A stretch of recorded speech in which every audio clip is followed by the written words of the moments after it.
Happy New Year. I hope your 2020 is starting off with a bang. Thank you for listening to Author Stories through 2019 and all of the previous years. We had an amazing year last year and looking forward to doing bigger and better things this year. Before we get into the interview, we're going to thank a couple of sponsors who make the show possible.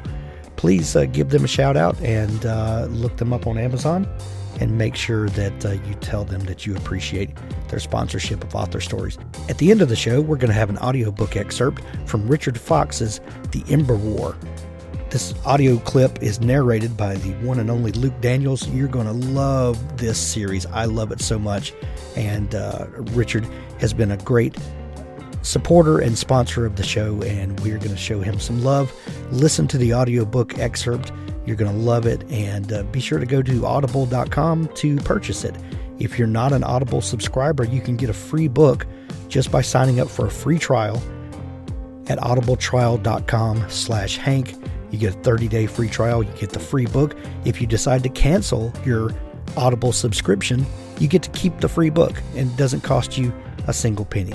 audibletrial.com/Hank, and listen after the show for the clip from Richard Fox. We're so happy to have our friend Crystal Pico Watanabe as a sponsor of the show. Crystal is one of the best editors in the business, and she has just debuted a new service that I think you'll absolutely love and will help you to up your writing game. Pico's School of Wordcraft and Editing has just debuted, and the first course is called Properly Punctuating Dialogue. It's a mini course and can be completed in just about 20 minutes. It covers the basics of dialogue punctuation. Authors can get access to the new school and the course for free by signing up for Crystal's author newsletter, Notes from Pico. Go to picoshouse.com/newsletters. That's picoshouse.com/newsletters. More in-depth courses will be added in 2020. Make sure you don't miss a thing. picoshouse.com/newsletters. Unwilling Souls by Gregory D. Little. Books 1 and 2 are only 99 cents for a limited time. The gods are rightfully imprisoned, and Cess intends to keep them that way. But her terrorist father has other plans. Gregory D. Little's Unwilling Souls is a pulse-pounding chase through an epic fantasy world of adventure, sinister conspiracy, and a magical industrial revolution fueled by harvested human souls. Cess is the daughter of powerful parents who would very much like to kill one another and who therefore pretend she doesn't exist. An apprentice jailer of the gods, Cess spends her days learning to forge the tools needed to maintain the gods' prison. When her terrorist father attacks the prison on her 16th birthday, Cess is forced to flee after the secret of her parentage is revealed. Suddenly on the wrong side of the law, Cess realizes the very father who abandoned her may be the only one who can protect her. But some secrets are darker than parentage. On her way to find her father, Cess will uncover truths about her family and herself that will shatter her understanding of the world and risk the return of the gods themselves. Unwilling Souls and its sequel, Ungrateful God, are on sale now for only 99 cents. The third book of the series is coming early next year, so now is the perfect time to get up to speed. Unwilling Souls by Gregory D. Little. Books 1 and 2, only 99 cents for a limited time. Writers, I have an amazing tool to tell you about. A revolutionary writing tool for planning stories, Campfire Pro is what novelists need to go from the seed of an idea to a detailed plan that's ready to be executed. Complete your character design, create a timeline, and track your world building all in one place with our downloadable desktop app for Mac and PC. Without the annoying subscription model so many apps are using today. Visit campfiretechnology.com for special holiday pricing on Campfire Pro today. Who Wants to Love a Billionaire? Billionaires in New York, Book 1 by Laura Burton. Julie does not love being the center of attention. She makes dresses for those who do. But when Emily, her matchmaking friend, begs for a favor, Julie can't say no. It was supposed to be just one date. She never expected to kiss the guy, then fall head over heels for him. When threats start rolling in, it becomes clear someone will do whatever it takes to break them apart. Now she's in too deep, and walking away isn't an option. But with the paparazzi and drama involved, Julie cannot help but wonder, who wants to love a billionaire? Hollywood producer Harry Jackson is not an alpha male. He's goofy, sensitive, and will move mountains to make everyone happy. In fact, he requires a whole team of people to keep him from being robbed blind. Sometimes he even needs saving from his love of bad puns. But when an enemy threatens to jeopardize his chance at love, it's time to step up and fight. He's terrified, but the thought of losing Julie scares him more. Pick up Who Wants to Love a Billionaire? The Billionaires in New York, Book 1 by Laura Burton. Well, thanks for joining me again for the Author Stories podcast, where I bring you the story behind the stories and the storytellers. Today, I'm extremely excited to have Chris Hauty on the show with me today. He has a phenomenal new book called Deep State, and, if you're in those post-Christmas blues where it's all cold and yucky outside, this book will get you fired up, I promise you. It's called Deep State, and it is guaranteed to be one of the best political thrillers that you'll pick up this year. Welcome to the show, Chris. Hey, thanks very much, Hank. I'm excited to have you, Chris. We begin each show with the same question, and that question is, what is your first memory of wanting to be a writer or storyteller? Oh, man. That's a pretty good question. I've been writing something in some form as long as I can remember, so it's going to take some reaching back. I guess, I'm the youngest of four siblings, and my oldest brother had some writerly aspirations, went off to Paris, I think, when he was in college, and I was a sophomore or junior in high school, and had been reading a lot of Ernest Hemingway, believe it or not. And I think that was sort of the beginning of my most vague literary aspirations. And he came back from Paris with a cane and a long corduroy black coat, and I just thought that was the most romantic thing in the world that I'd ever seen. And so that pretty much sealed it. You have to remember now, I was in high school at this time, and so I was about to go off to go to college, to Reed College in Portland, Oregon. I had grown up in Newark, Delaware, so I was going across the country, and I decided that I wanted to write a creative thesis for Reed, and so I went to the Museum of Modern Art, and I walked through those galleries and felt inspired by all the art that I was observing, and wrote poems in response to each of those, probably about 18 to 20 pieces of art. And that was the basis of my my application to write a creative thesis at Reed, and it worked. And so that was really my first creative effort. It wasn't so much to tell a story as impressions, and then that poetic urge carried me through college, and then after college I moved to New York and decided I wanted to be a playwright, and that was really when I began to start telling stories, I think. That early love of Hemingway, I think is fascinating. Hemingway is one of those characters that could write such simple prose, yet had so many layers and could cut to the quick. And it seems to be easily imitated, but you could spend a whole life trying to imitate that style.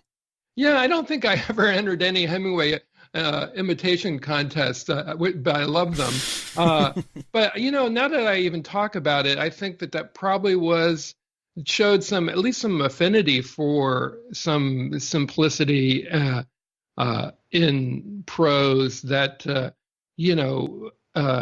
was reflected and amplified in my work in Hollywood as a screenwriter, because in Hollywood, one of the dirty little secrets in Hollywood, among many dirty little secrets, is that people in the film world cannot stand to read. No one wants to read your screenplay. Believe me, I don't care how successful you are. No one wants to read that screenplay. And so you need to really write with a very clean and exciting and dynamic style of prose and storytelling. And that has carried forward. I hope that's my aspiration into the way I write fiction. But I think that the seeds of that were probably in my kind of, I wasn't a Faulkner guy. I was a Hemingway guy. I liked clean, simple prose. So, yeah. Well, I live very near to Faulkner's home, and Nice. our state is extremely proud of our Faulkner heritage. Hey, don't get me wrong. I'm No, not but saying you anything bad but you need about both. Faulkner, could be purple, for sure, and you need equal amounts of Hemingway and Faulkner, I believe, Yeah, there to you go. even things out. Yeah, for sure. Yeah. For sure. From Delaware to Reed College, was that a bit of a culture shock? Oh, it was a much desired one, actually. Again, not to slam the Blue Hen State, but I really wanted something new and different. My dad was a professor at the university there in psychology, and I could have just slotted right into that scene in Newark, Delaware, but which is a gigantic university, obviously, and Reed was 2 or 3,000 kids at the time, and it was a real hothouse. But I think it really, I can see that it set me on a path that I don't think would have taken shape had it not been for that environment. What drew you to the stage and wanting to be a playwright? Then going back to the East Coast, but north. What was it that enticed you about the stage? Well, I guess it's all about role modeling again.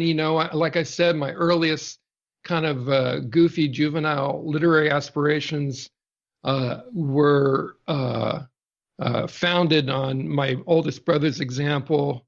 He's a doctor now, so I guess his literary aspirations withered with adulthood. But in college, a buddy and I, I was introduced to Charles Bukowski when I was in as a poet while I was in college, and so I let go of my William Carlos Williams influences and picked up the Bukowski influence. But then a couple of my friends at school were actors, and they put on a Sam Shepard play, a little one-act Sam Shepard play, and I think it was called Cowboys. And I just thought that was the coolest thing in the world, and started reading a lot of Sam Shepard, and decided that was what I wanted to do. I think there was some kind of there's some kind of natural evolution from poetry to playwriting to screenplays. But so that was it, really. I thought I had not much of a plan coming out of school, except I wanted to move to New York and if possible, get a job in publishing and write plays. And I sort of did all three, but certainly not to match my vision of what those efforts might look like. To put it mildly. What took you back west and eventually to Hollywood? Well, that's a pretty good story. I had been trying to, I was forging not very far ahead as a playwright. I had friends in the theater, and we put on off probably another off Broadway production or two of my plays, but I could not. I would submit plays to the big regional festivals in Louisville and or Playwrights Horizons or American Place Theater in New York, and it was just not happening. It was impossible. So I decided that I was starting to get in my later 20s, and I wanted to to make more than $4,000 or $5,000 a year that I was making as a graphic artist and hanging out with other artists in the Lower East Side of New York City. And so, I just thought like, well, I've been writing dialogue for the last, 5 or 8 years. Why not try my hand at screenwriting? But I didn't really know what a screenplay looked like. And so I opened up the Yellow Pages, literally opened up the Yellow Pages and found a listing for all the film producers in town and started cold calling them. And amazingly enough, got a job reading screenplays and galley manuscripts for a New York-based film producer, Gabe Katska. He old line, he made some good movies. He did Falcon and the Snowman and Taking to Pelham 1, 2, 3, the original one. He and his partner. So he was a pretty cool guy to work for. But so at least I, just by reading those books and those screenplays and talking to Gabe and his development person, I began to get an idea of what that world and career might look like. And so I wrote one. I wrote a screenplay and sent it to a friend who was trying to be a producer in LA. Gabe wasn't interested in it, of course. So my friend sent it around to real producers. And lo and behold, I was sitting at my work desk late one night, and I got a phone call from Hollywood. I mean, I literally got a phone call from Hollywood from this producer who said I should be out in LA writing screenplays. This was like the most amazing phone call for me to get. Hung up, and he had asked permission to send it to an agent friend of his. Half hour later, I got a call from that agent, who was a up-and-coming agent at ICM, which was exciting. And then I got a third phone call a half hour after that from a studio executive saying I had, he had heard that I had written a great screenplay. I should be out in LA. And so this was just an amazing series of phone calls. And to get after 8 years of utter futility, things were happening a lot faster in the film world than they ever did in playwriting. And they, in those phone calls, the agent and the studio executive had said, we're going to fly you out here. It all sounded very exciting and glamorous. And then they read the screenplay and decided that while it might be showing some good possibilities, the raw material of a screenwriter, it was not a commercial screenplay, and it wasn't. And so the offers to fly me out to LA kind of disappeared.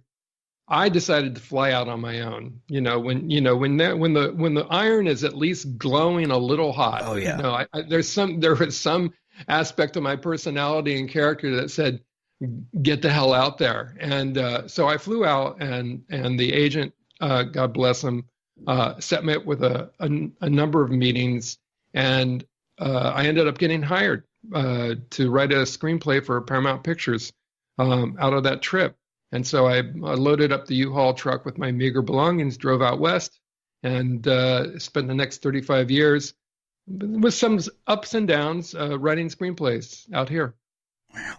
In the transition from playwriting to screenwriting, other than the production machinery that, once there's a finished script, then, the way that you actually bring it to life is completely different, of course. But, storytelling is storytelling. What the difference between the two, was there anything that surprised you when you started screenwriting about the difference in the two art forms?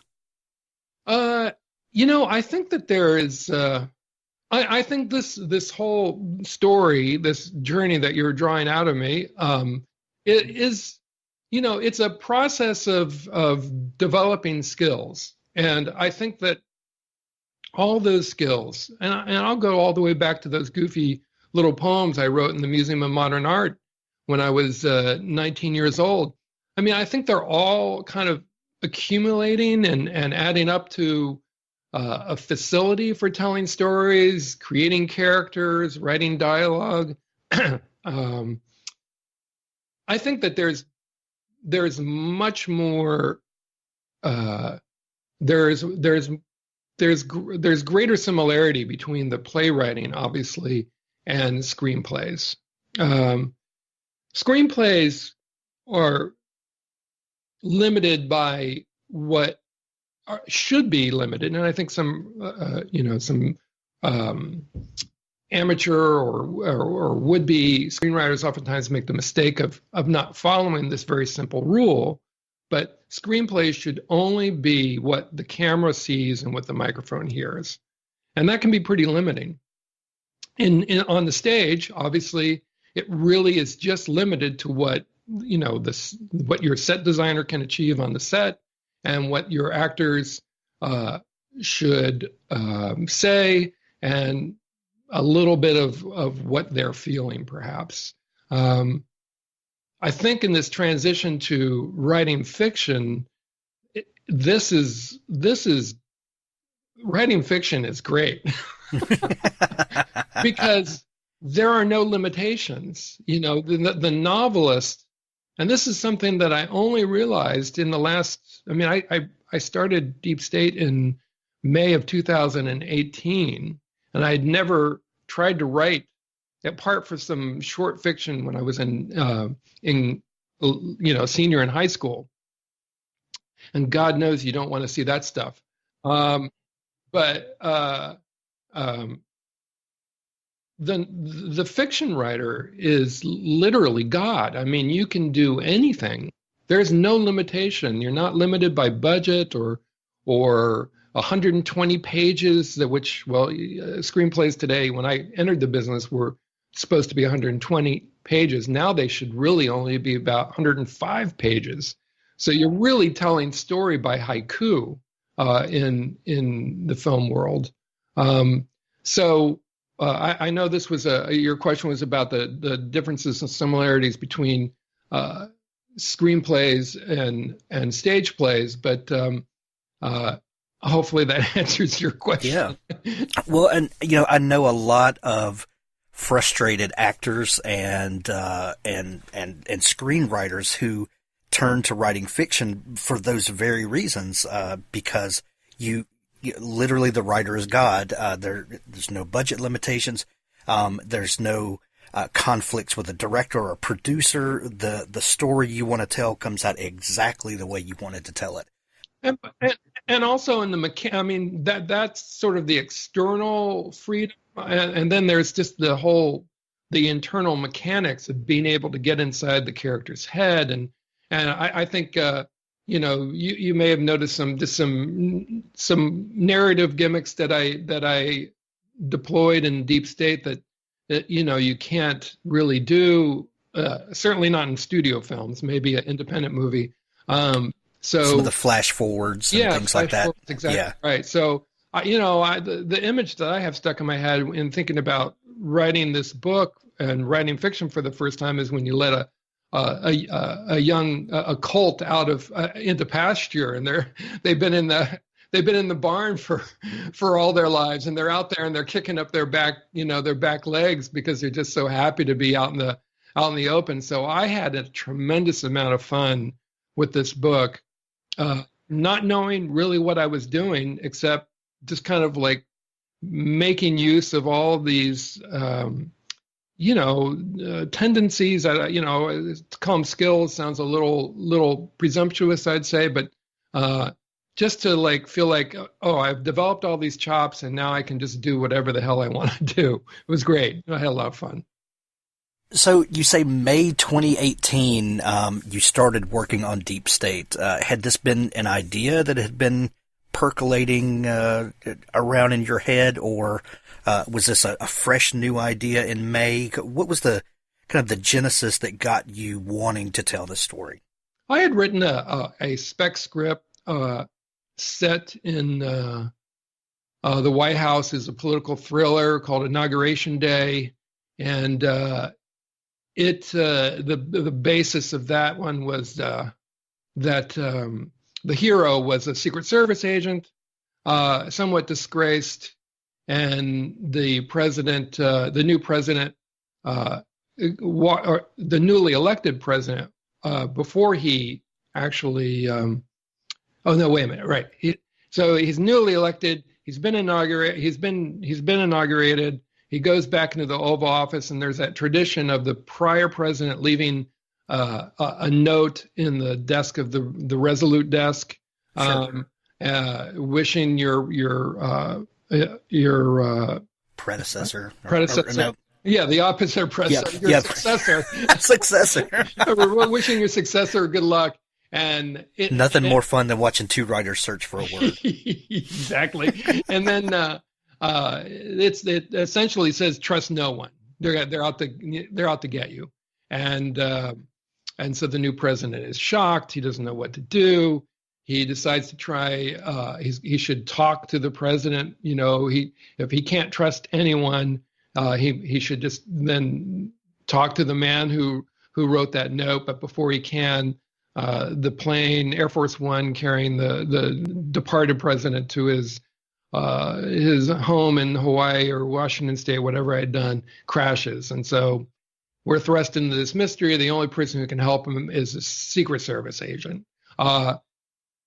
The script came out really well. It was a good script, and my agent was excited about it.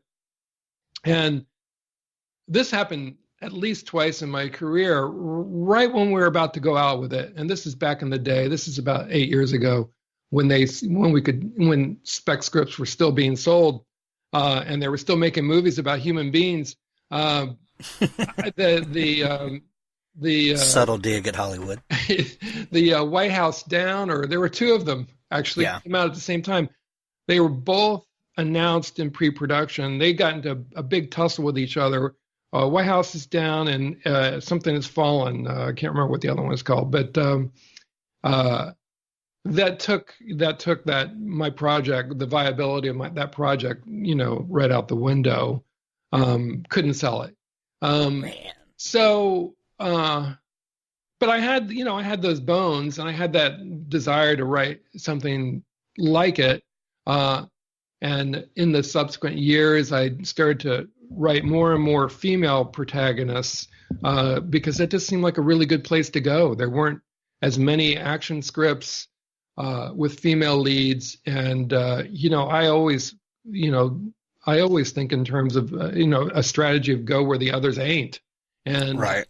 And so I started writing and had some success with writing female protagonists, and so that was kind of where it came out of. And I had I had written a couple pilots and gotten fairly far along in that process of trying to break into the TV business, because the film business had changed so much.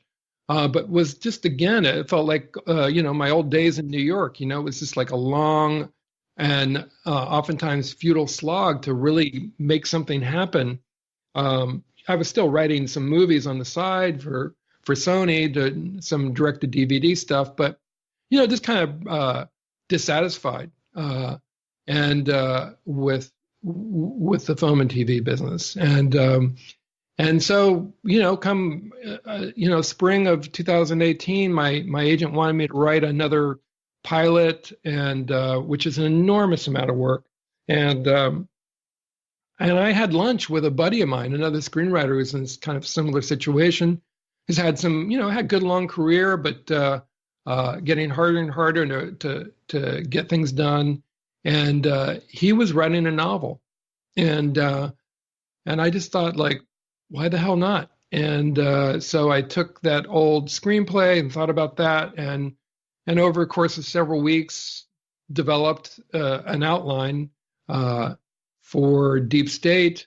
By that time, we had a new president, and there was much more chatter about the Deep State, which I just thought was a cool concept. It seemed very cinematic and filmic and capable of seemingly from fiction anyway. So that is kind of the genesis of where it all came from. Just kind of a little, kind of a little bit of a salvage yard approach to it all. Well, and as time went on, and this topic of the deep state kind of becomes a buzzword, and there's a lot of chatter about it, and no matter which side of the aisle you're on, you have to admit this last couple of years have provided lots and lots of fodder for writers. There's a lot to mine, just turning on the news every day. There's a lot to catch. Literally every day. Yeah, literally every day. There's some new conspiracy, which, I relish because this is the best time for writers to be alive. Yeah. Put all the other stuff aside. There's great stuff going on. As you start developing this plot, we've got a new president, newly elected. He's a populist, and he quickly becomes very divisive. And some people love him, some people hate him. There's a little bit of real world mirroring going on here. Not on the nose, but there's I think this is a character that we can spot pretty easily. As you start digging into this book seems to be one that was a lot of fun to write. And it's the twists and turns. I'm just imagining you writing just kind of, taking all of the, the cuffs off of your typical, workaday writing that you had been doing and just complete freedom. What did that feel like to kind of finally be in complete control of a story? Well, again, I used that image before about being let out of the barn. It was just an enormous amount of fun. I mean, I like to write. If writing a first draft of anything is always my favorite time. I spend a lot of time preparing, and that is a little bit like drudgery. Not terrible. I mean, look, any time that you can sit down at a desk and create something, you can't really call that drudgery. But just by way of comparison to the actual drafting, sort of really building that story, and that's what outlining is for me. I take the most basic building blocks of a story. Literally, it's like first few days you're just working on one page, and it's like, in a screenplay example, of course, you're working at 3 acts, and with a book, it was more like, where am I beginning and where am I ending? I know where I want to end up. Did I know the ending of? I'm not going to talk about the ending of Deep State, but I'm trying to remember if I knew it. I think I did right from the get-go. It's a bit of a whiplash ending too, I'll just say. I won't say any more than that. We'll leave it at that. It's a whiplash moment. So I think I did, because so much is dependent on that that leads up to it. So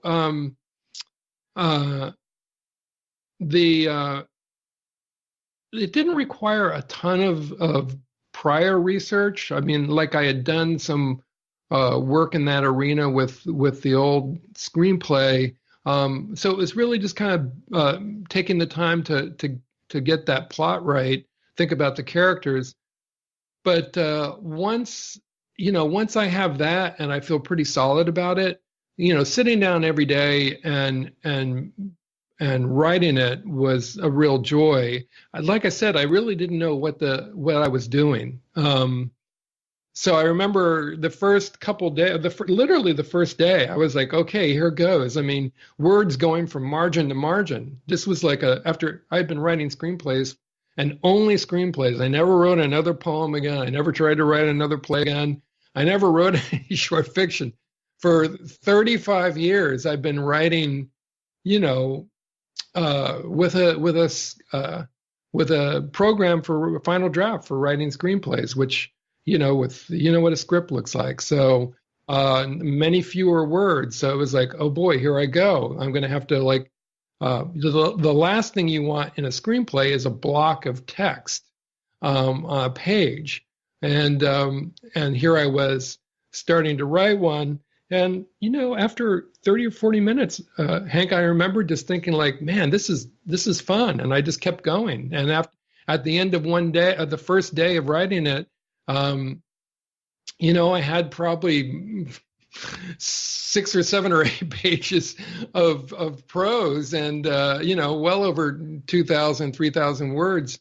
And I was just like, this is going to work. And, each subsequent day was equally fun, and I've written dozens of screenplays, and some of them just jumped out like that, and the better ones jump out like that. And the ones that you kind of sweat blood over, they can come out and they might end up pretty good, but the ones I think that just kind of pour out or always have that little bit extra zing just behind them, I think, just in terms of how effective they are as a read.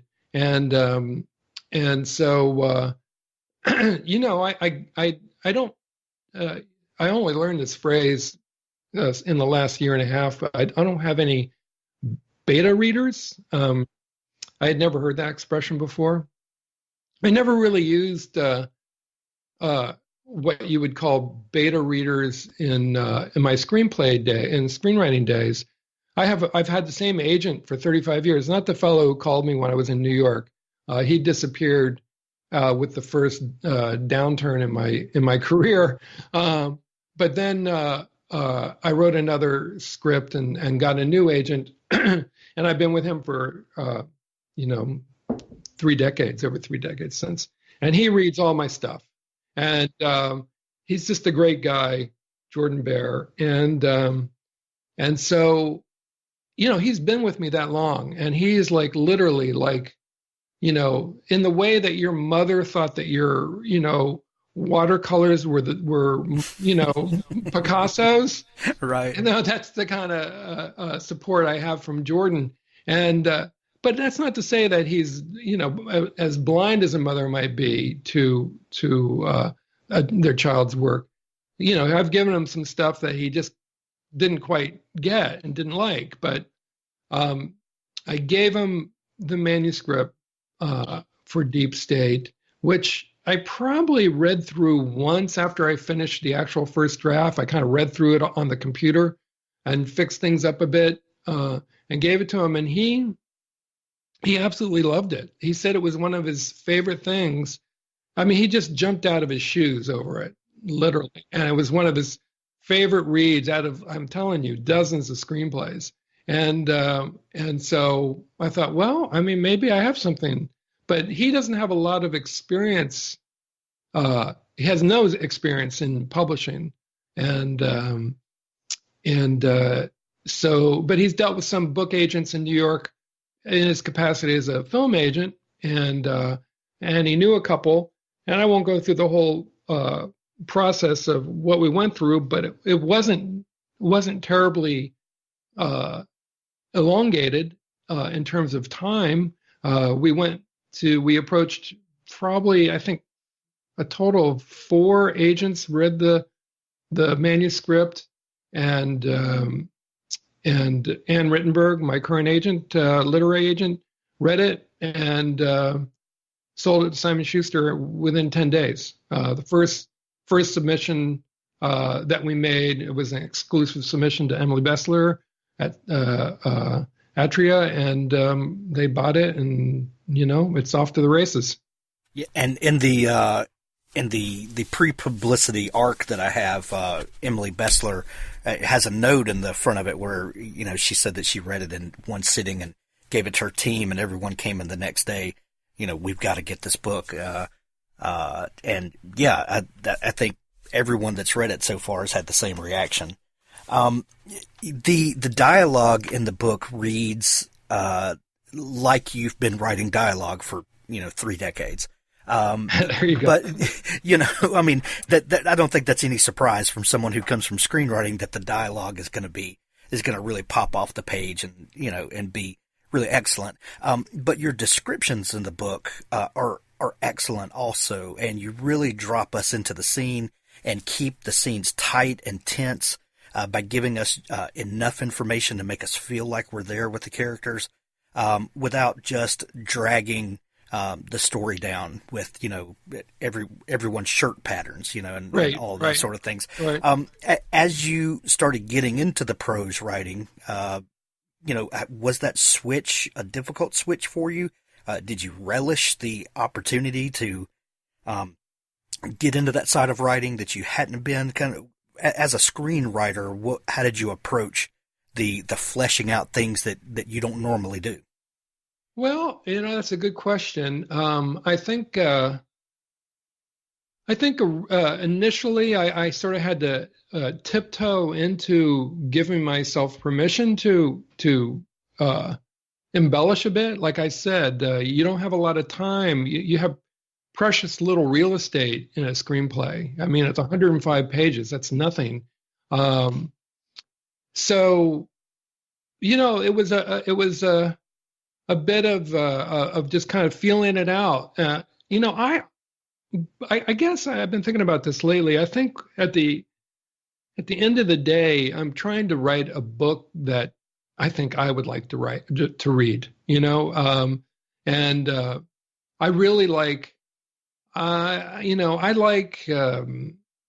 don't like long passages that take me away from the matter at hand. I like to be, like you said, I want to be thrust into a scene.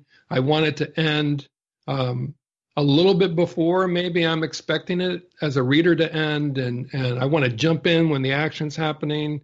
And I want to know what the hell's going on. I oftentimes when I read some fiction, I just don't know what's going on. I'm lost, and so I'm trying to give the reader a visceral experience of being in my character's shoes. And so it's similar to screenplay writing, and some reviewers may go like, this is too much like screenwriting.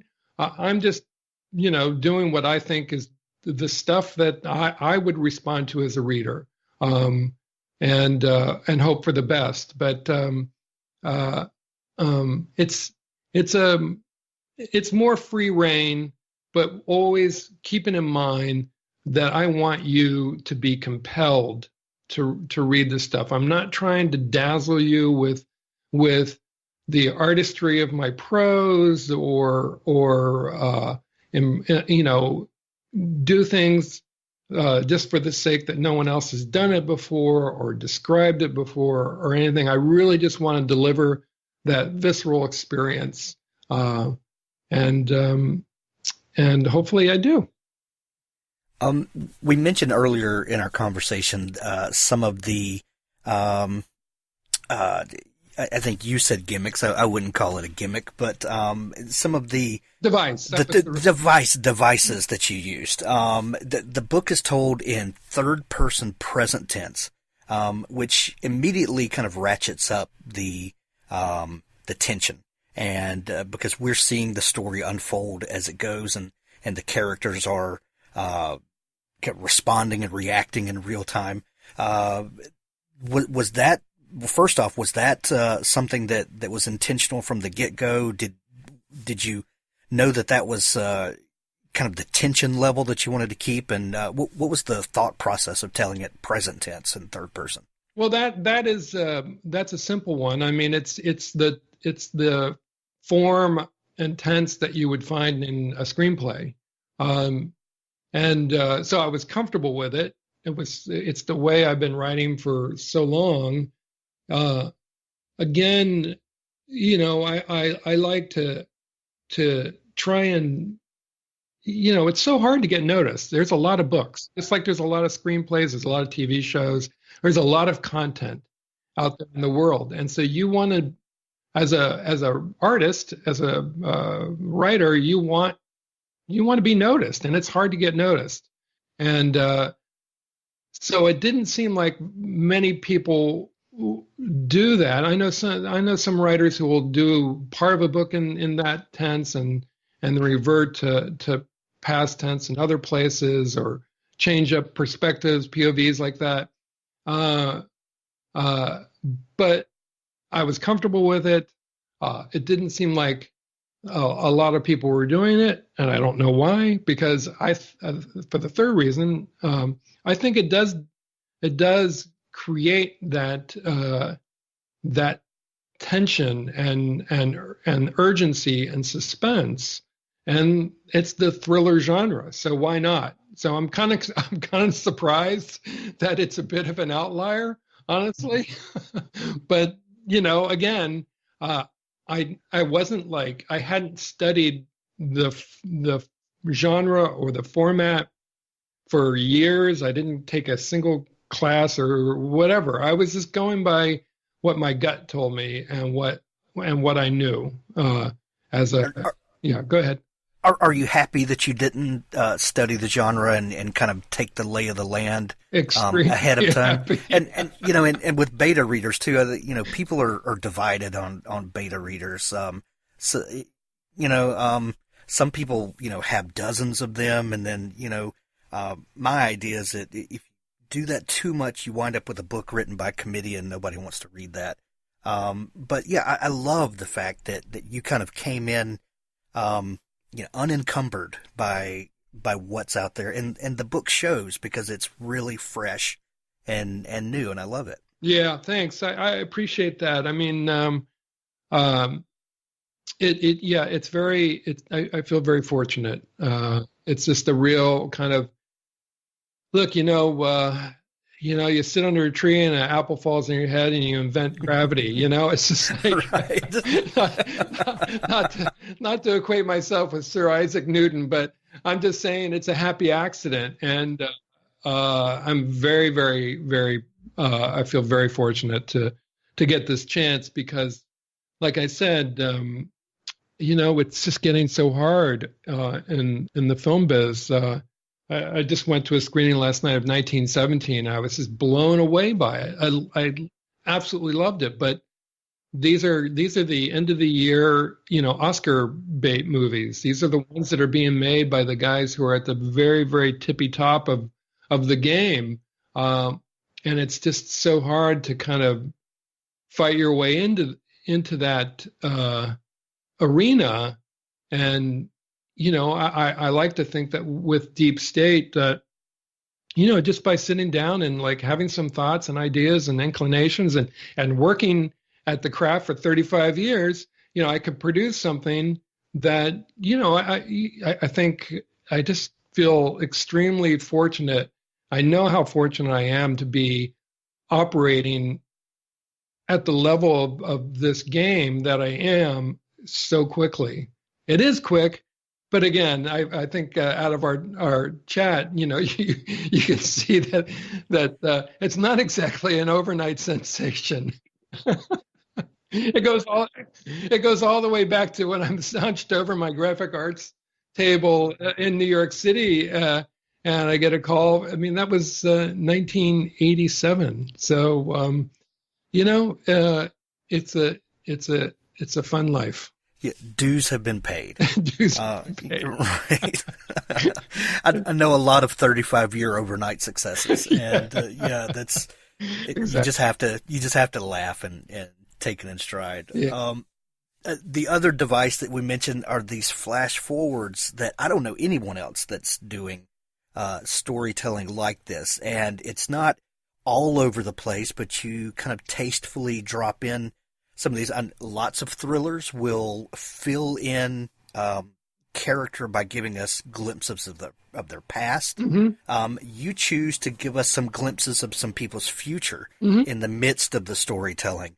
Where did that idea come from, and how do you select to use that in the writing? Well, so I'll answer the easy one first. It's selected by purely by any character who's leaving the stage. I mean, it's a bit of a tell because you're getting the rest of that character's story all the way to the bitter end or happy end. It could be very soon in the story, so you know that you're not going to see. I think any careful reader will understand that you're not going to see that character again. So it's characters both A and B characters who are being ushered off the stage. I don't think it's something that you want to interrupt the flow of the story with too often. And I would say 1 out of maybe 20 readers. I mean, if you go through, the book has been reviewed about 80 times on Goodreads already, and the publisher was very generous with the ARCs, getting the creating buzz out there. But I would say 1 out of 20 readers do not like that device because they say that it interrupts the narrative flow. I freaking love it. Yeah. Well, many people love it more than the handful that just don't understand the device. I think so. I mean, the book is being published by Simon Schuster UK as well, and I go over to London once a year. I'm a motorcycle nut. I go over for this motorcycle show over there, but the UK publisher was kind enough to take me out for lunch, and they were expressing their happiness about how much they enjoyed that device, and I was like, well, do you think, Ian? Do you think I should do that again in the next book, in the follow-up book? And they were like, yes, absolutely, do it again. We want to see more of that. But so where it came from was again that this kind of feeling of freedom. It's like it's a little combination of that, of like trying to literally, I was like feeling it. I'm like, I know I'm not going to see this character again, and it happens early on. It happens in the freaking prologue, and that's a character that I had a lot of affinity for, and I was just feeling, I'm feeling him, and hating to see him go so quickly, and just felt the urge to tell his story. And then in thinking about where just the notion of it, I think it probably, there's a device in filmmaking, in movies that I always love, and you usually only see it in comedies, but it's like at the end of Animal House, right? And they do it elsewhere, not often enough because I love it so much. But they'll, at the end of the movie, as the credits roll or in between the credit roll, they'll show whatever happened to, as at the conclusion of the story that we just watched, what happened to character A, what happened to character B, how did they end up? And oftentimes in the comedies, obviously, it's to show some kind of happy result that you probably didn't expect. So I think it was just that, kind of like feeling like wanting to do something that I hadn't seen before, urged to do something new, and also just kind of really, loving these people, these characters, and wanting to tell their stories. While the story really hinges around President Richard Monroe and the conspiracy to eliminate him and all that, the heart and soul of this book, without a doubt, is Haley. Haley Chill. Mm-hmm. And you talked earlier about, writing more and more kind of strong female leads. Where did the character of Haley come from, and what was the most fun about writing her? That character came from, so much of my life, I keep on coming back to this, are movies.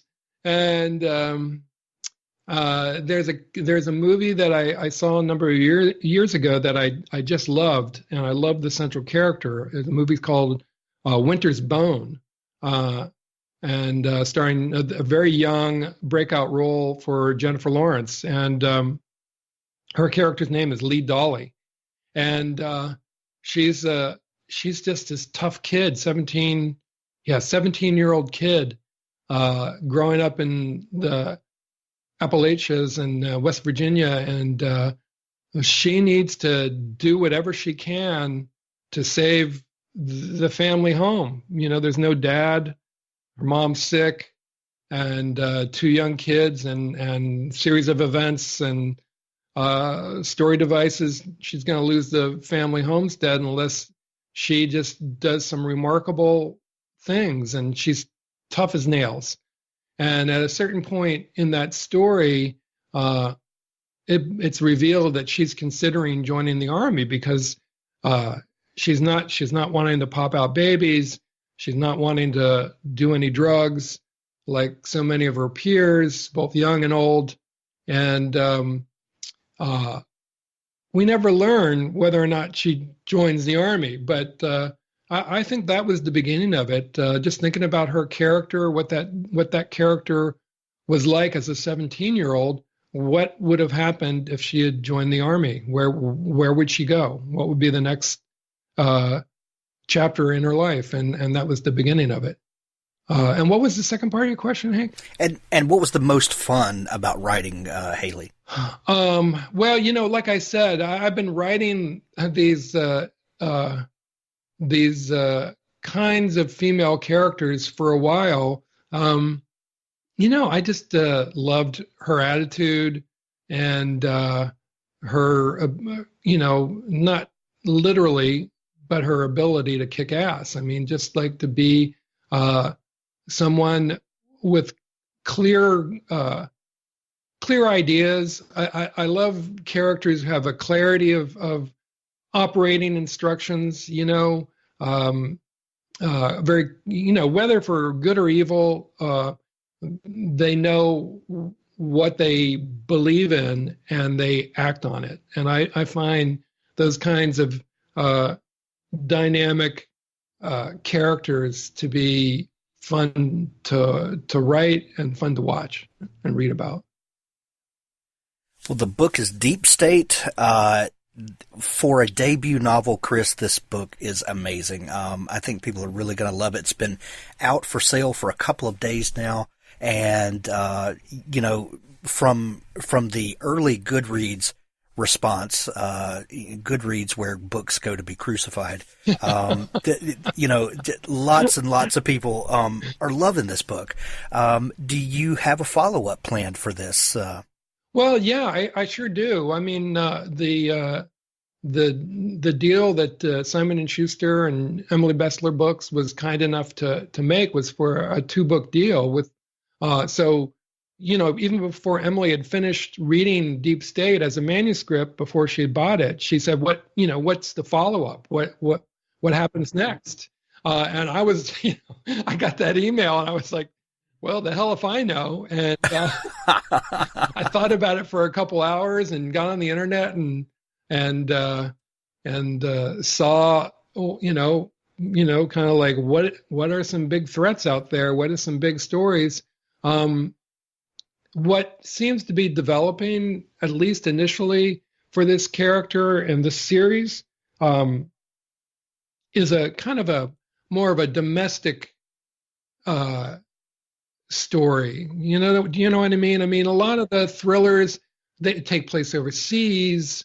It's a Chinese threat. It's a Islamic threat. It's the Russians. It's the Koreans. And again, to go someplace where the others aren't, to a sandbox where that isn't crowded already, I thought, why not stay home? And very much in the way that Deep State, is about threats that are coming from within. I'm gonna pursue that in the second book. That follows up the story that is begun in Deep State, but kind of amplifies it and brings a whole new kind of story thread into the narrative. We're going to be finishing out some aspects that are begun in Deep State, but at the center obviously is Haley Chill, who in Deep State is 25, 26 years old. I think she's going to be around a lot longer than I am. So I think there's going to be hopefully, if the readers so decide, there'll be many more Haley Chill installments to come. I love it. The book, again, Deep State, out available everywhere now. Hardback, Kindle edition. Audiobook, I presume. Yes. It's going to be available. Yeah. Chris, if people are just learning about you and want to follow up with all this great news that's going to come out and all of that stuff, is there a place where they can connect with you online? Oh yeah, I am everywhere online that you could care to look, except for maybe TikTok or TikTok or whatever it's called. Oh, come on, Chris! That made me sound Get 1,000 with years it. old. Yeah, I'm on Facebook, Chris Hauty, or Hauty Writer, I believe. Twitter, Chris Hauty. Instagram, Chris Hauty. Online, chrishauty.com. Am I leaving anything out? I think that's about it. Yeah, I'm out there, easily found. There's only a few other hotties out there, and they're my siblings. So you can bother them if you want, or you can just find me pretty easily. Excellent. We'll put links to all of it in the show notes, as well as the link is in the show notes of this episode where you can go buy Deep State. Chris, this has been so much fun talking. Thank you for being generous with your time today. Oh, Hank, thanks very much. It was a lot of fun. Stay tuned now for an audiobook excerpt from Richard Fox's The Ember War. The near future. Humanity's only hope of survival entered the solar system at nearly the speed of light.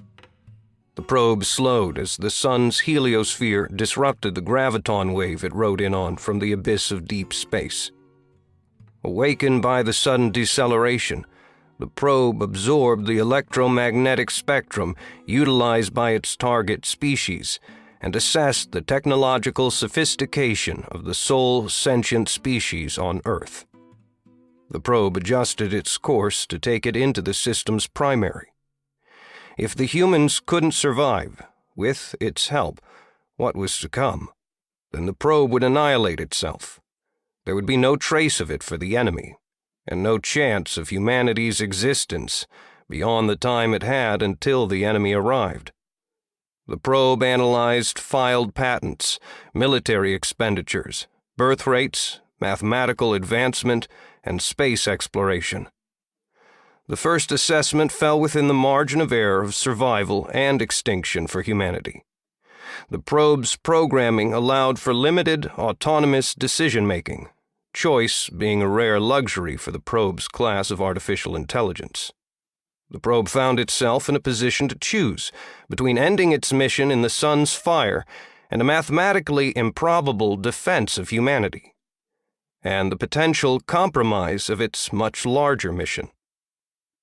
Given the rare opportunity to make its own decision, the probe opted to dither. In the week it took to pass into Jupiter's orbit, the probe took in more data. It scoured the internet for factors to add to the assessment, but the assessment remained the same. Unlikely, but possible. By the time it shot past Mars, the probe still hadn't made a decision. As the time to adjust course for Earth or continue into the Sun approached, the probe conducted a final scan of cloud storage servers for any new information, and found something interesting. While the new information made only a negligible impact on the assessment, the probe adjusted course to Earth. It hadn't traveled all this way for nothing. In the desert south of Phoenix, Arizona, it landed with no more fanfare than a slight thump and a few startled cows. Then it broke into the local cell network and made a call. Mark Ibarra awoke to his phone ringing at max volume, playing a pop ditty that he hated with vehemence. He rolled off the mattress that lay on the floor and crawled on his hands and knees to where his cell was recharging. His roommate, who paid the majority of their rent and got to sleep on an actual bed, grumbled and let off a slew of slurred insults. Mark reached his cell and slapped at it until the offending music ended. He blinked sleep from his eyes and tried to focus on the caller's name on the screen. The only people who'd call at this ungodly hour were his family in Basque country, or maybe Jessica in his applied robotics course wanted a late-night study break. The name on the screen was Answer Me. He closed an eye and reread the name. It was way too early, or too late, depending on one's point of view, for this nonsense. He turned the ringer off and went back to bed. Sleep was about to claim him when the phone rang again, just as loudly as last time, but now with a disco anthem. "Seriously?" his roommate slurred. Mark declined the call and powered the phone off. He flopped back on his bed and curled into his blanket. To hell with my first class, he thought. Arizona State University had a lax attendance policy, one which he'd abused for nights like this. The cell erupted with big band music. Mark took his head out from beneath the covers and looked at his phone like it was a thing possessed. The phone vibrated so hard that it practically danced a jig on the floor, and the screen flashed "Answer Me" over and over again as music blared. "Dude," said his roommate, now sitting up in his bed. Mark swiped the phone off the charging cord, and the music stopped. The caller's name undulated with a rainbow of colors, and an arrow appeared on the screen, pointing to the button he had to press to answer the call. When did I get this app? He thought. Mark sighed and left the bedroom, meandering into the hallway bathroom with the grace of a zombie. The battered mattress he slept on played hell with his back and left him stiff every morning. Dropping his boxers, he took a seat on the toilet and answered the call, determined to return this caller's civility with some interesting background noise. "What?" he murmured. "Mark Ibarra. I need to see you." The voice was mechanical, asexual in its monotone. "Do you have any friggin' idea what time it is? Wait, who the hell is this?"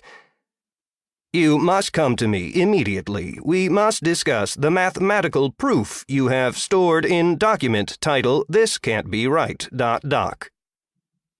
Mark shot to his feet. The boxers around his ankles tripped him up, and he stumbled out of the bathroom and fell against the wall.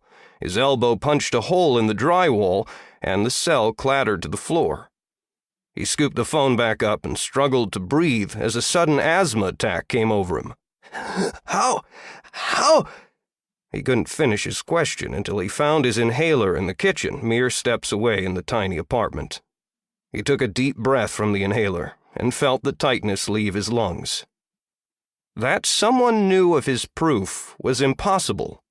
He'd finished it earlier that night and had encrypted it several times before loading it into a cloud file that shouldn't have been linked to him in any way.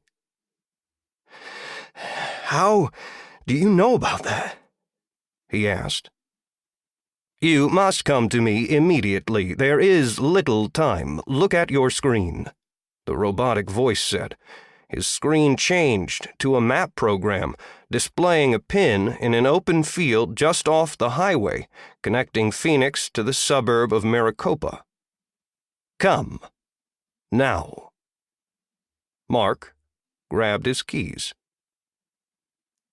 An hour later, his jeans ripped from scaling a barbed wire fence, Mark was surrounded by desert scrub. The blue of the morning rose behind him, where his beat-up Honda waited on the side of the highway. With his cell to his ear, Mark stopped and looked around before deciding how to continue. Spiked ocotillo plants looked a lot like benign mesquite trees in the darkness. A Native American casino in the distance served as his North Star, helping him keep his bearings. "You're not out here, are you? I'm being punked, aren't I?" he asked the mysterious caller. "You are 9.26 meters to my east-southeast. Punk, decayed wood, used as tinder. Are you on fire?" the caller said. Mark rolled his eyes.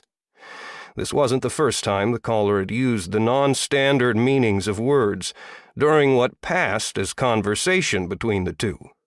Mark had tried to get the caller to explain how he knew about his theorem and why they had to meet in the middle of the desert. The caller had refused to say anything. He would only reiterate that Mark had to come quickly to see him, chiding him every time Mark deviated from the provided driving directions. "If you're so close, why can't I see you?" he asked. He took a few steps in what he thought was a northwesterly direction and squished into a cow patty.